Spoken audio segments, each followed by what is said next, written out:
Salut les gars, j'espère que vous allez bien. Justement, on se retrouve encore pour une nouvelle vidéo. Et ici, on va parler de la Coupe d'Afrique encore plus précisément. Ah ouais, le Sénégal n'a pas blagué les gars, on doit se dire la vérité. Le Sénégal ne blague pas. Et on tient à préciser que c'est les huitièmes de finale. Et donc du coup, tout le monde doit être décisif.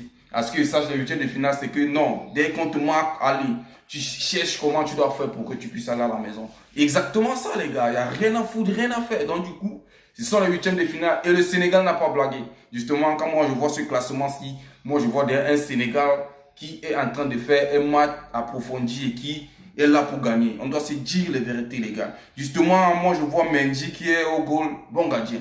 Mendy, bon gardien pour le classement, bon gardien. On voit Jacob, on voit Niakate, on voit Sek, on voit Diatta, on voit les deux gays.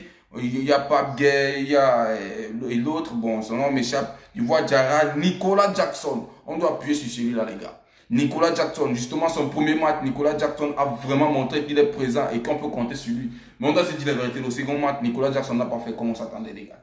Il n'a pas fait comme on s'attendait, mais justement, cette fois-ci, il doit faire mieux. Et tout ce qu'on peut dire, c'est que le Sénégal a combattu jusqu'à arriver à un point où, bon, ils vont s'en sortir, ils ne sont pas là pour blaguer. C'est qu'ils vont gagner et ils vont essayer de prouver s'ils peuvent gagner cette CAN. Il y a beaucoup d'équipes qui ne sont pas là pour blaguer. On doit dire les vérités. Quand on regarde l'état du Maroc, l'état de l'Algérie, ils ne sont pas là pour blaguer, ils sont là pour faire du sale. Il est bien vrai, c'est la Tunisie qui est en train de faire des jeux, tout ça. Moi, à mon avis, je dois dire mon avis.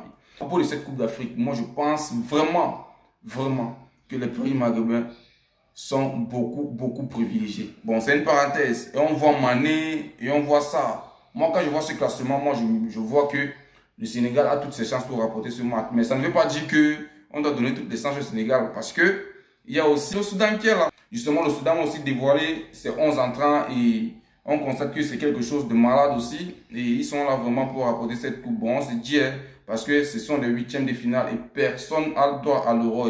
Est-ce qu'on voit, il y a Ibrahim, il y a Sidi, il y a Mo Essa, il y a Taoufa, il y a Bakit, il y a Abdelrahman, il y a Mustafa, il y a Waliedine, il y a Massaed, il y a Abouagla, il y a Mogued. Bon, il est bien vrai, pour prononcer ce sont les noms musulmans, bon, c'est un peu difficile. Mais sinon, tout ce qu'on peut voir avec le classement qui est là, c'est qu'il y aura un bon match. Et on se dit à très bientôt que le meilleur gagne. Mais ce qui est sûr, on sait très bien que le favori, c'est le Sénégal. Et on se tient rendez-vous pour le début du match complet. Restez scotchés et abonnez-vous, nous sommes ensemble, ça aide le référencement. Ciao.